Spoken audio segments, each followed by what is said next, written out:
Magandang araw, may gagawin po tayong electric kettle. Ayan. Ito ang tatak niya, Kusen Lux. Yan. Bale ng sira nito, nawalan siya ng power. Itong itong pinaka-pilot light niya, nawala ng ng ilaw. Kasi pag gumagana to, ito, may ilaw to eh. Para malaman na may power na pumapasok dito sa sa pinaka-thermos niya. Ang gawin natin, saksak natin. Yan. Tapos ito, may on and off siya. On natin.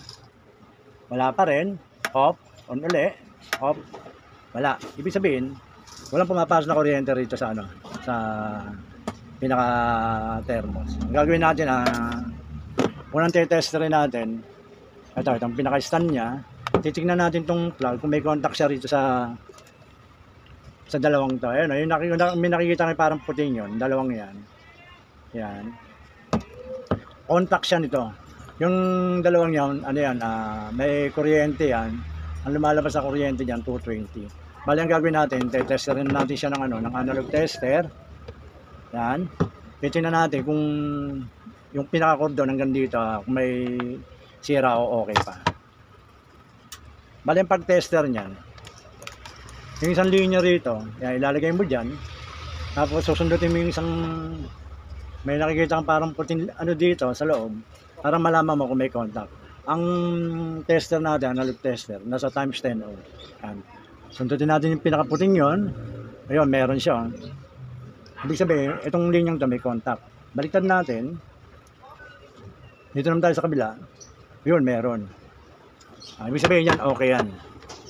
Kaya tayo, dito tayo tututok sa pinaka-thermos.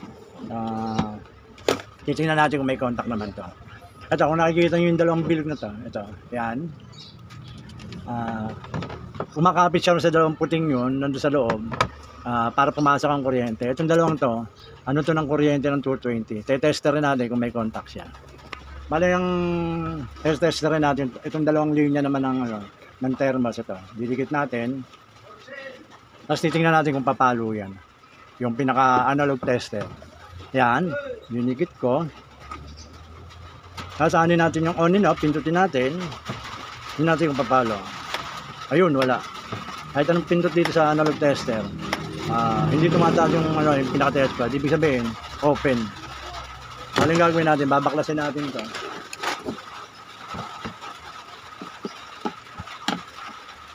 Itong loob ng ng thermos na to.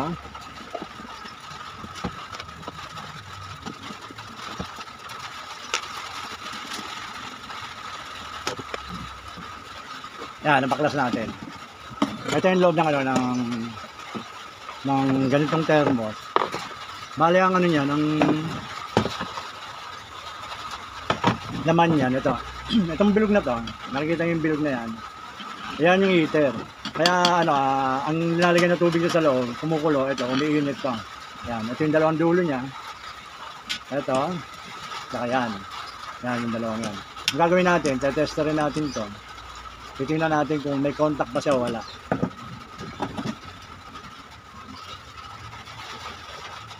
Testerin natin yung dalawang to. Ayun, papansinin niyo yung yung test prod, yung needle, gumalaw. Ayan, gumagalaw. Ibig sabihin, okay yung yung pinaka-heater niya. Ang susunod nating tetesterin, itong on and off switch. Titingnan natin, baka may problema na rin to nang malaman natin kung may sira din to o wala. So, bakutin natin.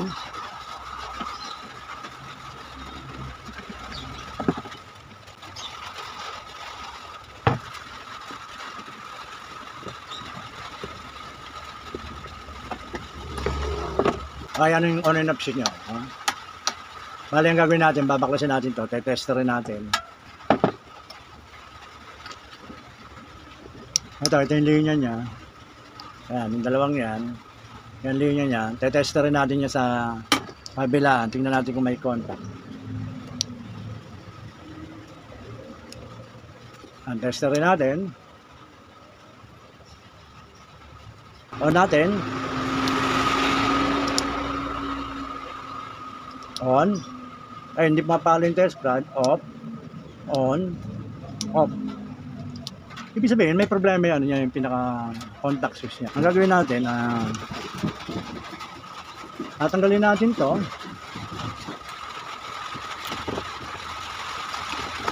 Yan. Yan, tinanggal natin yung pinaka-balot niya. Bali ang gagawin natin, nire-recta natin siya ngayon. Ito, ipapatong natin dito. Yan. Yan, nakapatong siya. Tanggal tong Yan. Bali ang gagawin natin, tetesterin natin to.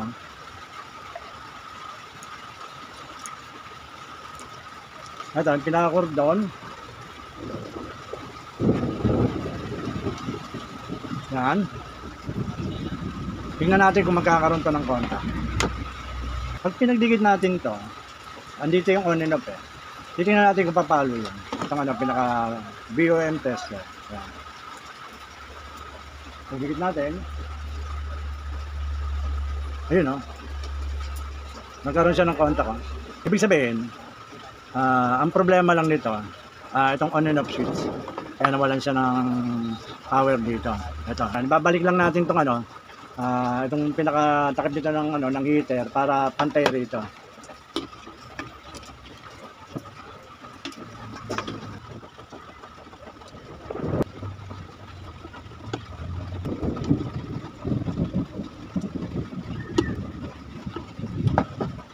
Ayan, nailagay na natin yung takip. Ito, hindi natin nalagyan ng takip kasi ito yung on and off switch niya. Ang gagawin natin, ididikit natin to para magkaroon siya ng sariling contact para malaman natin kung magkakailaw to. Yan, balik na sa pwesto. Tester nuli natin para malaman kung may contact na.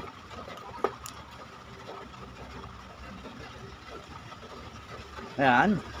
Tapos pagdikit natin to, ang dalawang to, titingnan natin kung tataas ang test pad. Ayun, tumaas yung test pad. Okay. Yan. Ibig sabihin, ito lang talagang sira. Balang gagawin natin sasakot natin sa kuryente to. Tapos lalagyan natin ng tubig. Titingnan natin kung kukulo yung tubig.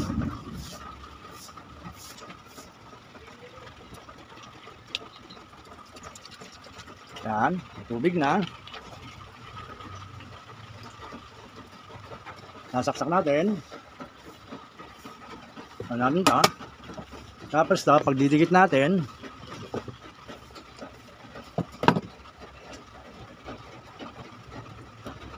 ayan kung pagmamasdan niya, itong ilaw na ito, ayan ayan ayan, nakakaroon na siya ng power. Ito. Ayan. Ayun.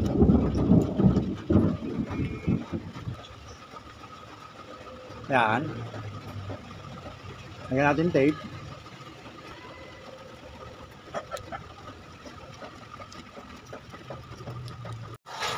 Ayan, nakabit na natin.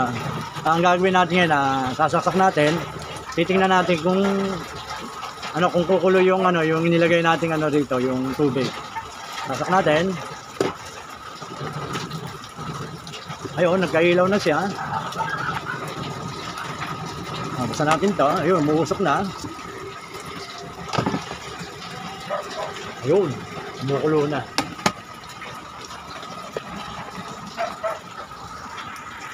Ibig sabihin pwede na uling gamitin to kahit wala to. Wala lang siyang on and off. Pero pag gusto nilang mawala yung pinaka-kuryente, kaya lang nila dito, itataas nila to.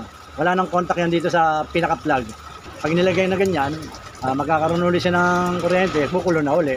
Pero ang gagawin natin dito, pabibili natin siya dito sa online, tsaka natin ikakabit uli. Pero pansamantagalan, muna natin to, short natin to para magamit niya ng maayos ng to, itong electric kettle na to. Kasi dalawa naman ang pinaka-contact pa niya para mawala yung power nito. At pag itinaas to, wala nang kuryente, wala nang papasok na kuryente rito. Tapos yung niya rito, pinaka-contact niya rito sa pinaka-taas diyan. May automatic yan kapag ano na kukuha niya na yung ano, yung init niya, kusang mag-o-off yun. Sige po, maraming po salamat sa panonood. Basta watch and share lang po kayo sa mga ginagawa ko.